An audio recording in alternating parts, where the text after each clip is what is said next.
Kita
mulai.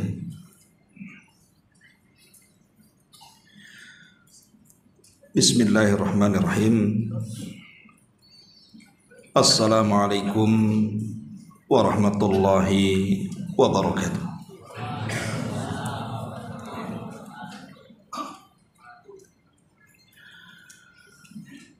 Alhamdulillah.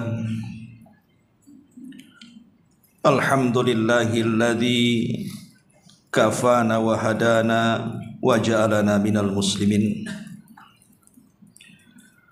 Asyhadu an la ilaha illallah wahdahu rabbi la syarika lah wa asyhadu anna Muhammadan abduhu wa rasuluhu alladzi la nabiyya ba'dah, amma ba'du.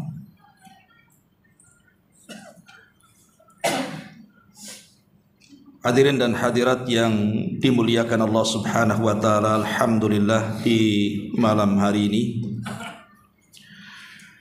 kembali kita bisa duduk di Masjid Ibadur Rahman dan kita masih melanjutkan kajian kita membahas tafsir dari surah Al-Mulk dan kita masuk pada ayat ke-26 dan seterusnya. A'udzubillahi minasyaitonir rajim. Bismillahirrahmanirrahim. Wa yaquluna mata hadzal wa'du in kuntum shadiqin. Qul innamal ilmu indallah wa innama ana nadhirum mubin. Falamma ra'awhu zulfatan si'at wujuhul ladzina kafaru wa qila hadzal ladzi kuntum bihi tad'un. Qul ara'aytum in ahlakani Allahu wa man ma'iya aw rahimana faman yujirul kafirina min adzabin alim. Qul huwar rahman amanna bihi wa alaihi tawakkalna fasata'lamuna man huwa fi dhalalin mubin.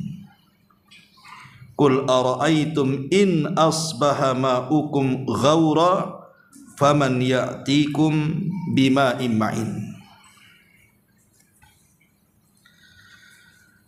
Dan mereka berkata, kapan kira-kira datangnya ancaman itu jika kamu memang orang benar? Katakan ya Muhammad, sesungguhnya ilmu tentang hari kiamat itu hanya ada pada sisi Allah Subhanahu wa taala, dan aku hanya seorang pemberi peringatan yang menjelaskan. Maka ketika mereka orang-orang kafir melihat azab pada hari kiamat telah mendekati mereka, wajah-wajah orang-orang kafir pun berubah menjadi muram. Dan dikatakan kepada mereka, inilah azab yang dahulu kalian minta. Katakan ya Muhammad, tahukah kamu jika Allah mematikan aku dan orang-orang yang bersamaku, atau memberikan rahmat kepada kami, maka kami akan masuk ke dalam sorga. Lalu siapa yang dapat melindungi orang-orang kafir dari azab yang pedih itu? Katakanlah, dialah yang maha pengasih, kami beriman kepadanya dan kami bertawakal kepadanya, maka kelak kamu akan tahu siapa yang berada dalam kesesatan yang nyata. Katakan ya Muhammad, terangkanlah kepadaku, jika sumber air kamu menjadi kering, maka siapa lagi yang akan memberi air yang mengalir untuk kalian? Ma'asyiral muslimin wal muslimat yang dimuliakan Allah Subhanahu wa taala. Di sini kita tahu bahwa pada ayat 26 dan 27 Allah Subhanahu wa taala menggambarkan kepada kita tentang kapan terjadi hari kiamat. Karena orang-orang kafir, khususnya orang-orang kafir Mekah di zaman Rasul, apabila diingatkan kepada mereka bahwa akan ada hari yang akan menghabisi semua makhluk yang namanya hidup, alias kiamat datang, maka mereka orang-orang kafir selalu menolak dan mereka tidak yakin bahwa akan terjadi kiamat yang dijanjikan Nabi SAW kepada mereka. Karena orang-orang kafir mengingkari tidak mungkin terjadi kiamat, apalagi ada kehidupan setelah kematian. Makanya kemudian mereka mengatakan kepada Rasul, wa yaquluna mata hadzal wa'du in kuntum shadiqin. Dan mereka berkata, kira-kira kapan datangnya ancaman itu wahai Muhammad, jika engkau orang-orang yang benar? Maka Allah Subhanahu wa taala memberikan jawabannya kepada Rasul. Qul, katakan ya Muhammad kepada mereka, innamal ilmu indallah. Sesungguhnya ilmu tentang hari kiamat itu hanya ada pada sisi Allah Subhanahu wa taala. Wa innama ana nadhirum mubin. Aku ini hanya memberikan peringatan yang menjelaskan saja. Dari sini kita tahu bahwa kiamat itu pasti terjadi. Soal kapan kiamat itu terjadi, wallahu a'lam. Tapi seorang muslim harus yakin bahwa kiamat akan terjadi dan pasti terjadi. Karena pertanyaan kiamat kapan terjadi itu bukan pertanyaan yang ditanyakan dari zaman Nabi SAW saja. Dari sebelumnya juga umat-umat para nabi sudah bertanya kepada nabi mereka soal kapan kiamat. Di mana kaum Nuh datang kepada Rasulnya Nuh alaihi salatu wassalam dan mengatakan, ya Nuh, kapan kiamat? Kemudian kaumnya Ibrahim, mereka datang kepada Ibrahim, ya Ibrahim, kapan kiamat? Kemudian kaumnya Syu'aib datang kepada nabi mereka Syu'aib dan mengatakan, ya Syu'aib, kapan kira-kira kiamat? Semua para nabi ditanya soal kapan kiamat. Termasuk Nabi SAW pun disibukkan dengan pertanyaan ini. Sampai ada seorang Arab Badui datang menemui Nabi SAW. Kemudian mengatakan, ya Muhammad, mata sa'ah, wahai Muhammad, kira-kira kapan ya terjadi kiamat itu? Nabi SAW kayaknya tidak suka dengan soalan itu. Maka Rasul memalingkan wajahnya. Kemudian orang ini bertanya lagi dan mengatakan, ya Muhammad, mata sa'ah, kira-kira kapan terjadi kiamat? Rasul pun tidak suka dan memalingkan kembali wajahnya sampai 3 kali. Baru Rasul SAW merespon dan mengatakan, manis sa'il, siapa tadi yang tanya? Kemudian orang ini bangkit dan mengatakan, saya wahai Rasul. Maka Nabi SAW mengatakan, apakah anda tadi bertanya kapan kiamat? Maka orang tersebut mengatakan, betul wahai Rasul. Maka Nabi SAW membalik pertanyaannya dan mengatakan wa ma a'dadta laha. Dari tadi kau tanya kapan kiamat, kira-kira kalau memang terjadi kiamat, apa yang kau siapkan untuk kiamat itu? Apa yang kau siapkan? Apakah bertanya soal kiamat itu untuk melihat bagaimana gunung dihancurkan, bagaimana planet ditabrak-tabrakan, bagaimana air lautan diluapkan, bagaimana bumi digempakan, bagaimana gedung-gedung dihancurkan? Apa untuk itu engkau bertanya soal kiamat, untuk melihat kehancuran alam semesta? Maka Rasul membalik pertanyaan. Kalau memang engkau sudah siap dengan menghadapi hari kiamat, kira-kira apa yang kau siapkan? Maka orang ini mengatakan, la syai'a ya Rasulullah, aku tidak memiliki apapun wahai Rasul, walakinni uhibbullaha war Rasul, tapi aku sangat cinta dengan Allah dan Rasulnya. Maka Nabi SAW mengatakan, idzan anta ma'aman ahbabta, kalau begitu engkau akan bersama orang yang kau cintai, engkau akan bersama idolamu. Dari riwayat ini kita tahu bahwa kalau Nabi SAW saja tidak tahu kapan terjadinya kiamat, karena Rasul tidak pernah menjawab kapan terjadi kiamat. Bahkan dalam hadis yang panjang sekali yang dicantumkan dalam kitab Arba'in Nawawi, hadis itu dikenal dengan hadis Jibril. Ketika Jibril datang ke majlis Nabi SAW, kemudian bertanya soal Islam, Rasul jawab. Kemudian bertanya soal iman, Rasul pun menjawab. Ketika dia bertanya soal ihsan, Rasul pun menjawab. Tapi ketika dia bertanya soal kapan kiamat, Rasul tidak menjawab. Rasul justru membalikkan pengetahuannya kepada orang yang bertanya dan mengatakan, mal mas'ulu anha bi'a'lama minas sa'il, orang yang ditanya tidak lebih tahu dibandingkan orang yang bertanya. Artinya aku dan engkau wahai Jibril tidak tahu kapan kiamat. Karena memang kiamat itu adalah ilmunya di sisi Allah Subhanahu wa taala. Makanya Allah Subhanahu wa taala berfirman di dalam surah Al-A'raf ayat 187, yas'alunaka 'anis sa'ati ayyana mursaha qul innama ilmuha inda rabbi la yujalliha liwaqtiha illahu.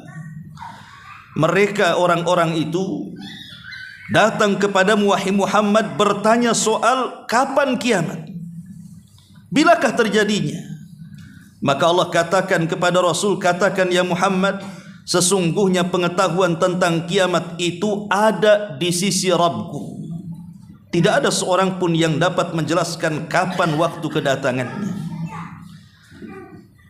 Makanya Abdullah ibn Umar radhiyallahu anhuma ketika dia memberikan catatan kepada surah Luqman ayat 34, di mana Allah mengatakan, innallaha indahu ilmus sa'ah wa yunazzilul ghaitha wa ya'lamu ma fil arham, sesungguhnya di sisi Allah lah pengetahuan tentang kiamat, tentang turunnya hujan, dan tentang apa yang terjadi dalam rahim seorang ibu. Beliau mengatakan, maksudnya Abdullah ibn Umar radhiyallahu anhuma, mafatihul ghaib khamsun, kunci-kunci kegaiban itu ada 5 perkara. Kata beliau, innallaha indahu ilmus sa'ah, sesungguhnya di sisi Allah lah pengetahuan soal kapan terjadinya kiamat. Wa yunazzilul ghaitha, di sisi Allah pun kapan turunnya hujan. Tidak ada yang tahu kapan turunnya hujan kecuali Allah. Wa ya'lamu ma fil arham, dan tidak ada tahu peristiwa dan kejadian di rahim-rahim seorang wanita. Wa ma tadri nafsum madza taksibu ghadan, tidak tahu seseorang kira-kira apa yang akan terjadi esok hari. Wa ma tadri nafsum bi ayyi ardin tamut, bahkan jiwa tidak tahu di mana dia akan mati. 5 perkara ini tidak ada yang tahu kecuali Allah. Kapan kiamat, kapan turun hujan, apa yang ada dalam rahim, termasuk apa kejadian yang akan berlaku esok, termasuk di mana kita akan mati. Semua adalah rahasia Allah Subhanahu wa taala.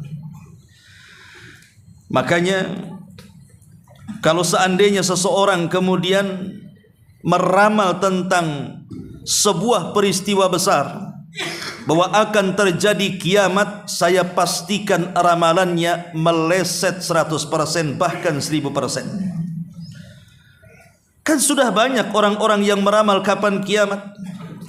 Dari para dukun paranormal yang dulu mereka mengatakan bahwa akan terjadi kiamat tanggal sekian, hari sekian, bulan sekian, tahun sekian. Sudah lewat pun hari, bulan dan tahun itu pun tak ada kiamat-kiamat. Karena memang pengetahuannya bukan di sisi mereka tapi di sisi Allah Subhanahu wa taala. Bahkan pernah heboh juga di negeri kita. Ingat ketika Ramadan tahun kemarin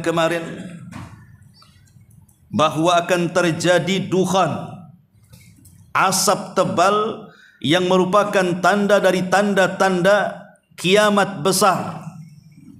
Katanya langit akan gelap, kemudian dukhan asap akan menyebar di mana-mana. Rupanya sudah lewat tanggal 15 Ramadan, dukhan itu pula tak ada. Sampai ada orang awam datang kepada saya. Semalam tanggal 15 Ramadan, Ustaz, istri saya melarang saya tidur katanya.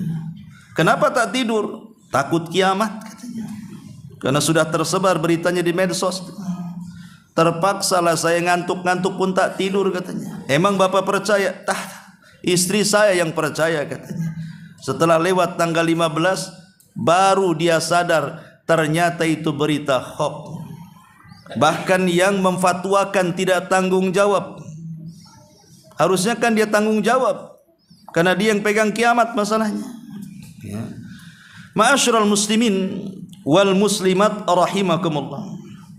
Maka dalam ayat ini Allah Subhanahu wa taala ingin katakan kepada kita bahwa pengetahuan soal kiamat itu di tangan Allah Subhanahu wa taala. Pertanyaan pun muncul. Kenapa Allah rahasiakan waktunya? Kenapa Allah Subhanahu wa taala rahasiakan tanggalnya? Kenapa Allah rahasiakan bulannya? Kenapa Allah rahasiakan tahunnya? Kenapa pula Allah hanya menyebutkan harinya saja, hari Jumat? Dengan kata lain bahwa kiamat tidak ada yang tahu dan rahasia Allah Subhanahu wa taala. Apa hikmah di balik rahasia itu? Sebagian para ulama mengatakan di antara hikmah rahasia kenapa Allah tidak menyebutkan kapan waktunya. Kata ulama, ammal hikmatu min ikhfa'illahi ta'ala al-ghaiba an ammatin nasi fahiya dhatu awjuh iddati minha.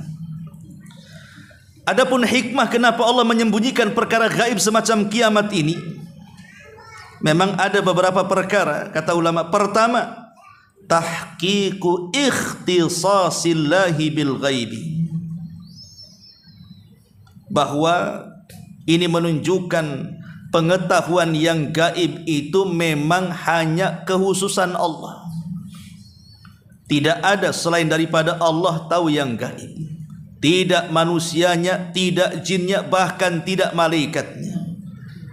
Karena ini kekhususan Allah Subhanahu wa taala. La tas'al amman yaf'al wa hum yus'alun. Jangan tanya soal perbuatan Allah, kalian yang akan ditanya. Ini kekhususan Allah.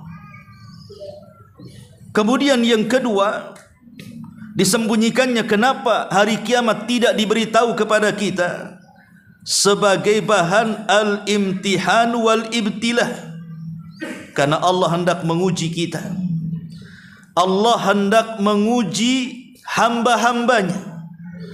Sebab kalau seandainya mereka mengetahui kapan terjadinya kiamat, tentu mereka akan malas untuk berusaha, bahkan untuk beramal. Karena sudah tahu tanggalnya, bulannya, tahunnya. Umpamanya ada pengetahuan bahwa kiamat akan terjadi di tanggal 10 bulan 10 tahun 2026. Umpamanya, ya kan? Tentu kan kita sudah tahu tuh, kalau gitu nggak sholat dulu lah, kalau gitu saya maksiat dulu, nanti 1 bulan mau kiamat baru saya tobat. Bisa saja kan, karena sudah tahu masalahnya, tanggal kiamatnya, bulan kiamatnya, tahunnya, sehingga dia bisa bersenang-senang dulu, bermalas-malas dulu. Tapi kalau kiamat itu dirahasiakan, bisa saja datangnya cepat, bisa saja datangnya lambat, bisa saja sekonyong-konyong, sehingga kita tidak bisa malas-malas. Tentu kita akan persiapan kepada sesuatu yang dirahasiakan Allah, supaya ketika datang kiamat itu kita tidak dalam rangka lalai kepada Allah Subhanahu wa ta'ala. Maka kenapa kiamat disembunyikan? Dalam rangka imtihan wal ikhtibar. Ini ujian dari Allah Subhanahu wa ta'ala. Kemudian juga kenapa Allah Subhanahu wa ta'ala rahasiakan, tidak memberitahu kapan kiamat kepada kita, liyuhawwin alaina fi'lu ta'at wa tarkul ma'asi wal munkar, untuk memudahkan kepada kita melakukan perbuatan-perbuatan taat dan berusaha menjauhkan perbuatan-perbuatan maksiat. Sebab tadi saya katakan, kalau seandainya diketahui kapan terjadinya kiamat, maka orang pun akan malas melakukan ketaatan dan cenderung melakukan kemaksiatan, karena dia sudah tahu batas waktunya. 2 bulan lagi kiamat, baru saya rajin sholat, rajin puasa, rajin sedekah, dan begitu seterusnya. Ma'asyiral muslimin wal muslimat rahimakumullah. Inilah diantara kenapa kemudian hikmah dirahasiakan kiamat itu secara global, agar kita persiapan. Dan tidak ada persiapan terbaik kecuali takwa. Wa tazawwadu fa inna khaira zadit taqwa. Berbekalah kalian, tapi sebaik-baik bekal dalam kehidupan kalian bukan rumah, bukan tanah, bukan uang, tapi takwa Allah, bertakwa kepada Allah Subhanahu wa ta'ala. Ma'asyiral muslimin wal muslimat rahimakumullah. Kemudian setelah Allah Subhanahu wa ta'ala menjelaskan bahwa tidak ada yang tahu soal terjadinya kiamat, dan hanya Allah lah yang tahu kapan kiamat, bukan berarti kemudian Allah Subhanahu wa ta'ala membiarkan kiamat itu sekonyong-konyong datang. Tidak. Allah itu penuh dengan rahmat, kasih sayang dengan hambanya, supaya hamba itu ancang-ancang. Maka Allah Subhanahu wa ta'ala mengirimkan tanda-tandanya, yang sudah sering saya jelaskan bahwa tanda-tanda kiamat itu ada 2 macam. Ada tanda-tanda kiamat kecil, maknanya gerbang kiamat masih jauh. Tapi ada tanda-tanda kiamat besar, maknanya dia sudah di depan gerbang, akan terjadi kehancuran alam semesta. Adapun tanda-tanda kiamat kecil kan banyak, dan itu sudah dijelaskan oleh Nabi SAW dalam hadis-hadisnya, seperti umpamanya diangkatnya atau diwafatkannya para ulama.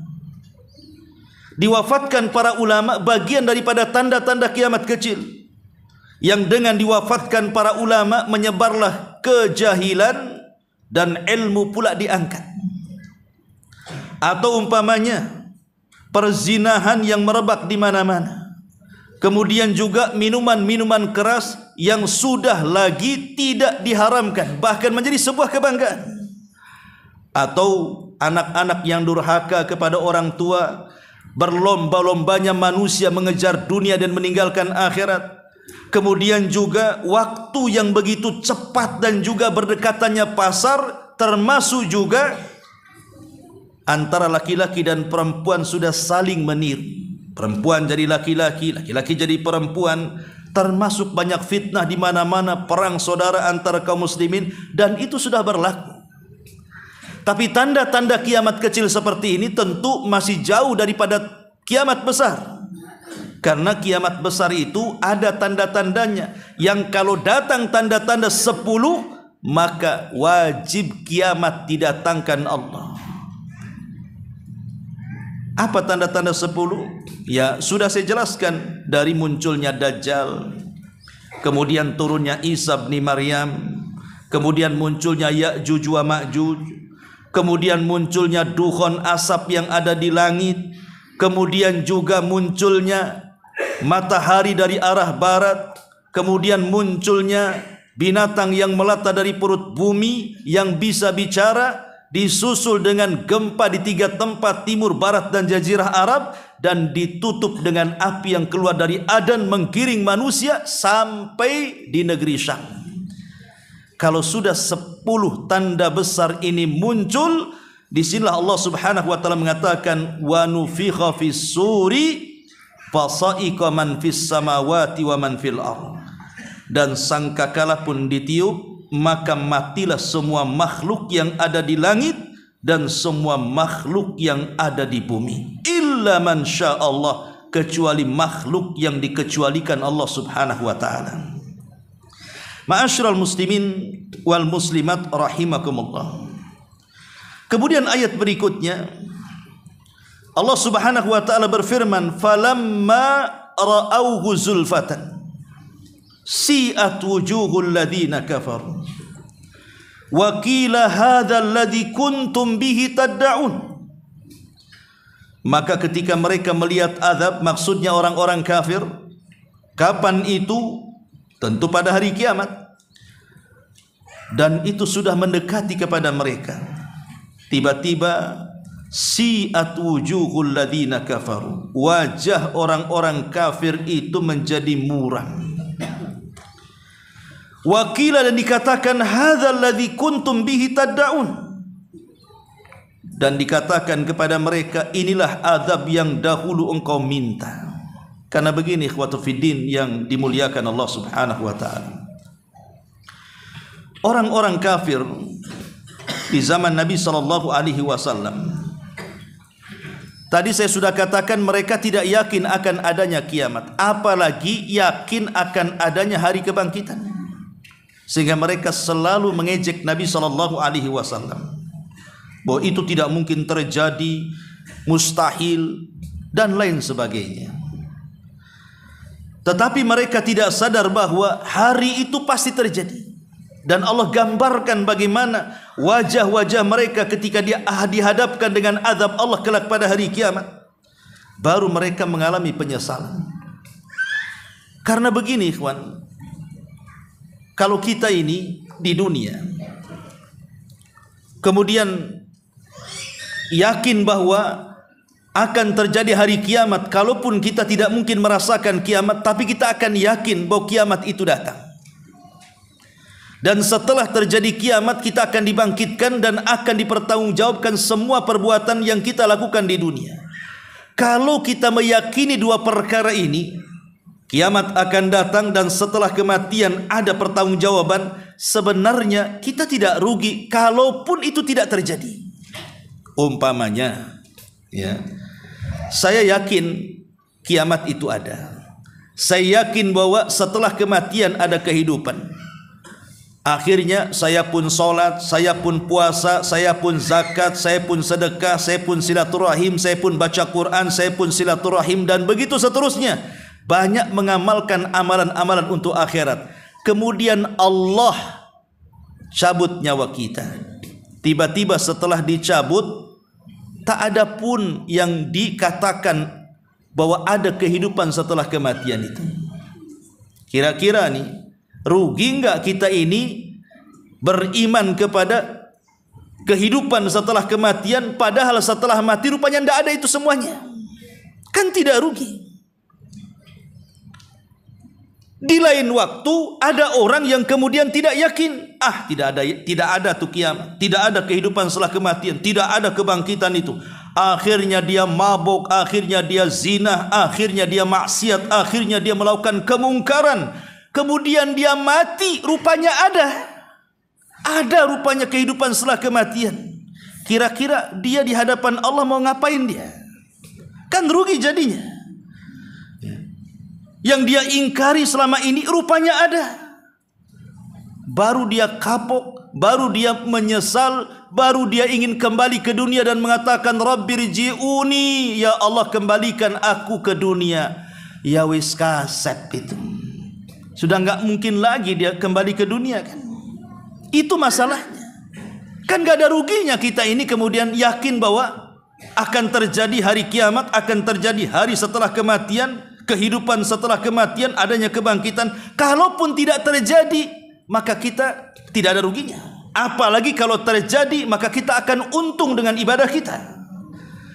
Tapi orang-orang yang mengingkari ini, akhirnya mereka tenggelam dengan kemaksiatan kepada Allah Azza wa Jal. Tahu-tahu ada kehidupan setelah kematian, baru dia kapok. Disinilah orang-orang kafir digambarkan dalam Al-Quran, wasi'at wujuhul ladzina kafaru. Maka orang-orang kafir pun mereka merasa muram saat wajah mereka melihat azab ada di hadapannya.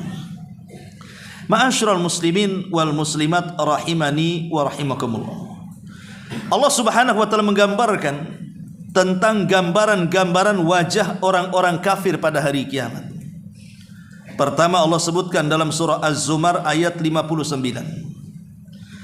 Allah Subhanahu wa taala mengatakan, wa yaumal qiyamati taral ladzina kadzdzabu 'ala Allah wujuhuhum muswaddan alaysa fi jahannam mathwan lil mutakabbirin. Pada hari kiamat kamu akan melihat orang-orang yang berbuat dusta terhadap Allah, maksudnya orang kafir. Muka-muka mereka menjadi hitam. Muka-muka mereka menjadi hitam. Bukankah dalam neraka jahanam ada tempat bagi orang-orang yang menyombongkan dirinya? Dari sini kita tahu bahwa wajah orang-orang kafir itu mereka akan menghitam. Itu makna dari kalimat si'at wujuhul ladzina kafaru. Si'at wujuhul ladzina kafaru maknanya orang-orang kafir itu akan menghitam wajah mereka. Dan itu banyak digambarkan dalam Al-Quran. Seperti Allah mengatakan, yauma tabyaddu wujuh wa taswaddu wujuh. Pada hari itu ada wajah-wajah yang terang berseri-seri, ada juga wajah yang menghitam dan menggelap. Itulah wajah orang-orang kafir. Bahkan wajah mereka dipenuhi dengan kegelapan, penuh dengan debu karena penyesalan. Allah katakan, wujuhu yawma idzin 'alaiha ghabarah tarhaquha qatarah ulaika humul kafaratul fajarah. Kata Allah Subhanahu wa taala, dan banyak pula muka-muka orang-orang kafir pada hari kiamat itu tertutup debu sehingga gelap. Dan ditutup lagi penuh dengan kegelapan. Mereka itulah orang-orang kafir lagi mendustakan Allah Subhanahu wa taala. Dan Allah mengatakan, wujuhu yawma idin khashi'ah 'amilatun nasibah tasla naran hamiyah. Banyak muka pada hari itu tunduk terhina, bekerja keras di dunia, bahkan kepayahan, ujung-ujungnya Allah masukkan ke neraka yang panas, na'udzubillah. Ma'asyiral muslimin wal muslimat rahimakumullah. Itulah gambaran wajah-wajah orang kafir, penuh dengan kegelapan, penuh dengan penyesalan. Bagaimana tidak menyesal, ikhwan? Pertama, mereka akan digiring dengan cara yang kasar. Allah katakan dalam surah At-Tur 13-14, yauma yud'auna atau yauma yud'auna ila nari jahannama da'a hadhihi nar allati kuntum biha tukadzibun. Pada hari mereka akan didorong ke neraka jahanam dengan sangat keras dan kasar. Kemudian dikatakan kepada mereka, inilah neraka yang dahulu kalian dustakan. Ini nerakanya sudah ada. Jadi mereka akan mengalami penyesalan yang luar biasa. Dan mereka berwajah muram karena tahu apa yang akan mereka dapati ketika Allah Subhanahu wa taala mengadili mereka. Mereka akan digiring dengan kasar. Yang kedua, mereka akan digiring secara berkelompok. Wasiqal ladzina kafaru ila jahannama zumara. Dan orang-orang kafir akan digiring ke neraka jahanam secara berkelompok-kelompok. hatta idza ja'uha futihat abwabuha, sehingga apabila mereka telah sampai di ambang neraka, dibukalah pintu-pintunya. Kemudian apa yang terjadi? Wa qala lahum khazanatuha alam ya'tikum rusulun minkum yatsluna 'alaikum ayati rabbikum wa yunzirunakum liqa'a yaumikum hadza qalu bala walakin haqqat kalimatul azab 'alal kafirin. Dan berkatalah para penjaga neraka kepada mereka. Ini orang-orang kafir sudah berada di gerbang-gerbang neraka, tinggal dicemplungkan saja ke neraka. Maka para penjaga itu akan berkata kepada mereka, bukankah dulu di dunia telah datang kepada kalian rasul-rasul yang berasal dari diri kalian, membacakan kepada kalian ayat-ayat Rabb kalian dan mengingatkan kalian pertemuan akan hari ini, maksudnya hari kiamat? Mereka menjawab, benar, telah datang kepada kami, namun telah tetap azab bagi orang-orang kafir. Mereka tidak bisa mengelak, mereka pasti diazab. Makanya ketika mereka dimasukkan ke dalam neraka, mereka menjerit-jerit, kemudian mereka pun meminta kepada Allah untuk dikembalikan ke dunia dan ingin sadar kembali dan ingin beramal saleh. Maka Allah katakan, awalam nu'ammirkum ma yatadzakkaru fihi man tadzakkar. Dulu aku kasih ke umur panjang, kemanakan umur itu? Sehingga yang terjadi hanya tinggal penyesalan demi penyesalan. Ma'asyiral muslimin yang dimuliakan Allah Azza wa Jalla. Kemudian Allah Subhanahu wa taala berfirman lagi setelah menjelaskan keadaan orang-orang kafir. Allah katakan, qul ara'aitum in ahlakani Allahu wa man ma'iya aw rahimana faman yujirul kafirina min adzabin alim. Qul huwar rahman amanna bi wa alaihi tawakkalna fasata'lamuna man huwa fi dhalalim mubin. Katakan ya Muhammad, tahukah kamu jika Allah mematikan aku dan orang-orang yang bersamaku, atau memberi rahmat kepadaku untuk masuk ke dalam sorga, lalu siapa yang dapat melindungi orang-orang kafir dan dari azab yang pedih ini? Asbab nuzul ayat ini. Jadi orang-orang kafir itu kan mereka sangat bermusuhan dengan Nabi. Mereka benci mati kepada Rasul dan para sahabat, sehingga mereka selalu berdoa kehancuran. Semoga si Muhammad itu mati, semoga para pengikutnya mati. Selalu orang-orang kafir Quraisy itu mendoakan seperti itu. Pokoknya mereka selalu mendoakan kehancuran. Makanya ketika mereka selalu mendoakan kematian dan kehancuran, Allah katakan kepada Rasul kita, katakan ya Muhammad kepada mereka, ara'aitum, tahukah kamu, bagaimana pendapat kalian, in ahlakani Allah wa man ma'iya, jika Allah Subhanahu wa taala mewafatkan aku dan mewafatkan orang-orang yang bersamaku, maksudnya para sahabat, ya. Au rahimana, atau boleh jadi Allah memberikan rahmat kepada kami, memanjangkan umur, kalian tidak bisa menyentuh kami. Anggaplah, bolehlah kalian mendoakan kehancuran, kalian mendoakan kematian, akhirnya Allah wafatkan kami dan orang-orang yang bersama kami. Tapi tahukah kalian, akhir kehidupan kami di akhirat pasti masuk surga. Akhir kehidupan kami pasti masuk surga, tapi akhir kehidupan kalian kupastikan masuk neraka. Makanya di sini Allah katakan, faman yujirul kafirina min adzabin alim. Lalu siapa yang dapat melindungi orang-orang kafir dari azab pedih? Tidak ada. Qul, katakan, dialah yang maha pengasih. Qul huwar rahman amanna bih wa alaihi tawakkalna fasata'lamuna man huwa fi dhalalim mubin.